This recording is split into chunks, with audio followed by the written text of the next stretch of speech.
Asahan ang pagtaas ng demand sa isda habang papalapit ang Holy Week. Umaasa naman si Pangulong Bongbong Marcos na maabot ang pangarap na maging 20 pesos ang kada kilo ng bigas. Saksi si Bernadette Reyes. Sa pagpapasinaya ng kadiwa ng Pangulo kanina sa Pili, Camarines Sur, muling binanggit ni Pangulong Bongbong Marcos ang pangarap na ibaba sa 20 pesos kada kilo ang bigas. Hindi pa tayo umaabot doon. Dahan-dahan palapit. Nasa 25 piso na lang tayo. Konti na lang. May bababa natin yan. 25 pesos kada kilo ang bigas sa kadiwa. Higit na mababa kumpara sa Metro Manila kung saan 34 to 40 pesos kada kilo ang local regular milled rice at 38 to 46 pesos kada kilo ang local well milled. Base sa latest monitoring ng Agriculture Department. So sa bigas po dati ilang kilo binibili niyo? 5. Ngayon, 2 lang munang binili namin. Pinagkasya lang namin yung pera namin. Wala ako kita rito, wala. Papakaramdaman ko pa pag nakadalawang buwan kung ano baga ang mangyayari.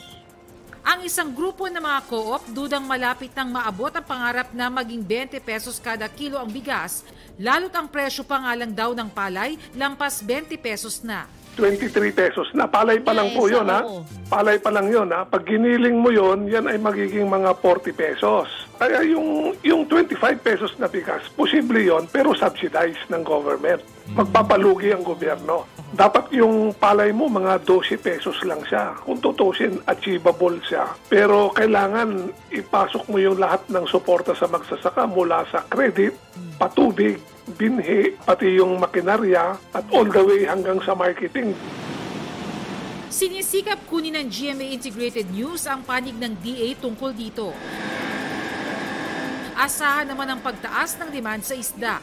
Panahon na kasi ng Kwaresma kung kailan nakagawian ng mga Katoliko ang pag-iwas sa pagkain ng karne tuwing Biyernes. Ang pwestong ito sa Marikina Public Market, maagang nauubusan ng paninda. Ayun po talaga, ma'am, mabili sa amin yun. Historically talagang may naitatala tayo na konting pagtaas doon sa presyo, lalo na mataas ang demand nito kapag mahal na araw.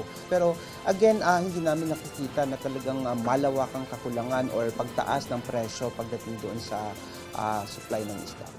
Paano naman para sa buong 2023? Ayon sa Bureau of Fisheries and Aquatic Resources, open season ngayon ng pelagic species. Kaya naman sagana ngayon ang supply ng mga isda gaya ng galunggong, tulingan at alumahan. Pero ayon din sa BFAR, kung susumahin ang kabuang supply at demand ng isda ngayong taon, may kakulangan na 166,000 metric tons. Isa raw sa dahilan ang tinatawag na production loss o hindi na mapakinabangang huli na tinatayang nasa 25 hanggang 40%. May indikasyon din daw ng overfishing sa ilang lugar. Nauna nang sinabi ni Pangulong Bongbong Marcos na tutugunan ang mga problema ng fishing industry sa pamamagitan ng pagpapatayo at pagsasaayos ng mga fish port at mga cold storage facility. Let's focus on post-harvest. Palagay na isa sa napaka-strategic doon, siguraduhin merong ingredients yung aquaculture industry.